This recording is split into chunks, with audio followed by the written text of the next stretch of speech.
Scarlet, being kidnapped by the Thermitage, ends up getting taken to Lunar. Hey guys, it's Mia here, and welcome back once again to a new bookish review.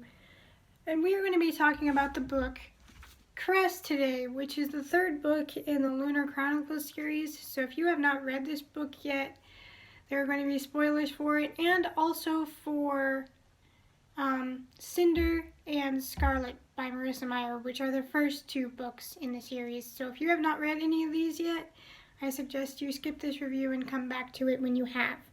So, Cress is by far the longest in the series so far at 550 pages, where Cinder was, I believe, 340 something, and Scarlet was 430 something. So this one at 550 is a pretty hefty book, and that is going to be my biggest gripe with it, because this one was my least favorite one in the series. And no, I know what you're thinking. Oh, is it not your least favorite because of it being so much longer? No, that wasn't why. My reasoning for this one being my least favorite is because as soon as we got all the characters together, Scarlet, Wolf, Cinder, Thorn, Cress, and as soon as we got them all together, as soon as we got all of them together, Marissa found a way to break the team up again, almost right off the bat in this book. And that's when they're ambushed by a Thermitage, at least that's how I said it in my head, on Cress's satellite. And they're all split up.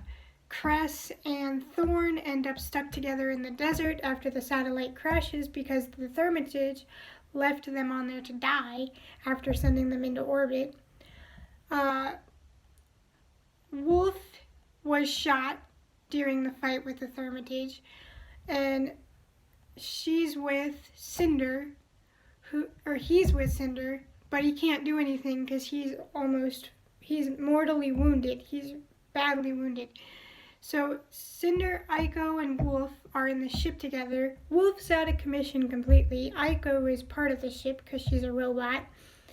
Then the doctor, who was trying to find the Lunar Princess and all of that, is off in like Africa somewhere. So as soon as she got everyone together, she split them all up. And real quick, if you don't know what any of that meant, you shouldn't be here because you clearly didn't read the first two books or listen to the first two reviews. But if you want to spoil yourself, this book series consists of somewhere in the future where some humans live on the moon and other humans live here on Earth still. The humans that reside on the moon are called Lunars, and they have the power to control the bioelectricity or the life energy of others around them, except for a shell, which for some reason cannot be controlled.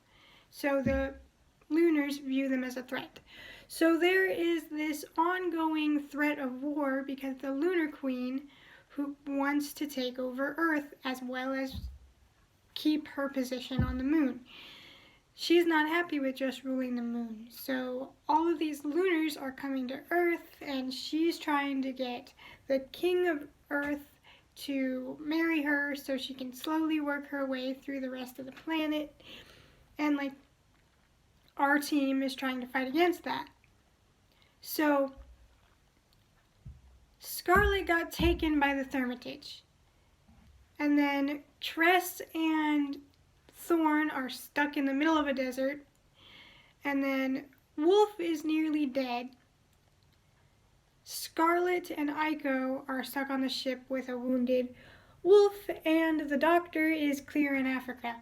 And she literally just got the team all together. So in that way, it kind of feels like Marissa is not very good at knowing how to make conflict within a group, because we spent the last two books before this one, getting the team together, only to immediately lose the team during the beginning of this book, which made it all kind of redundant in a way, because they had to go right back to it again to find each other again.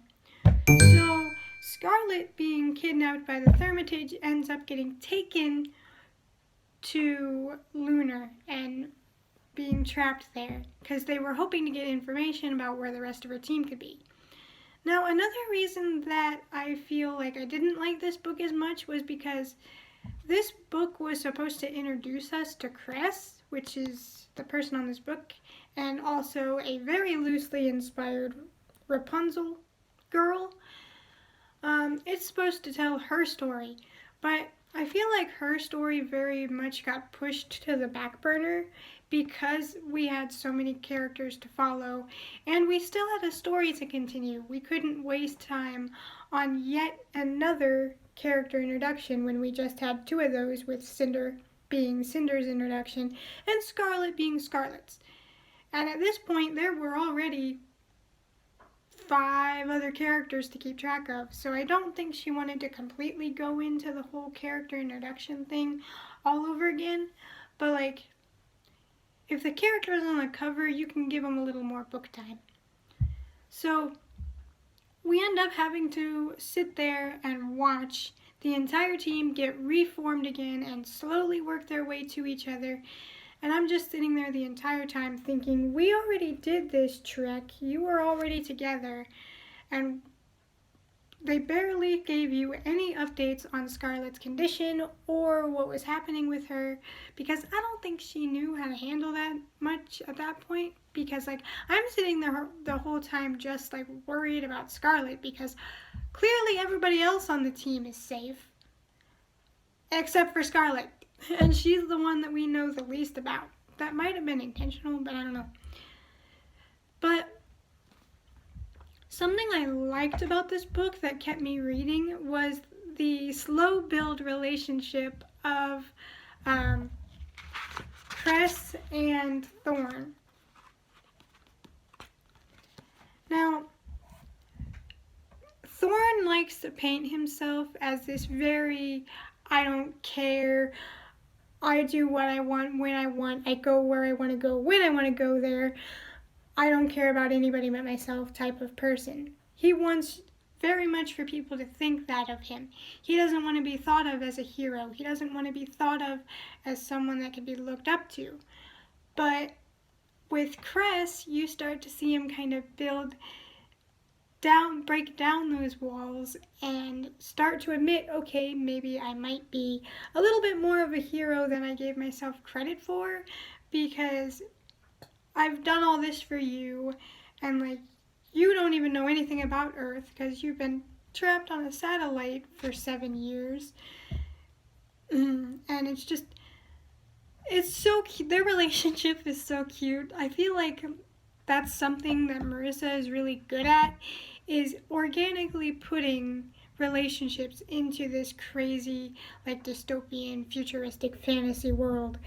And they never feel forced in any way, because they happen slowly. They're just not like, bam, right in love.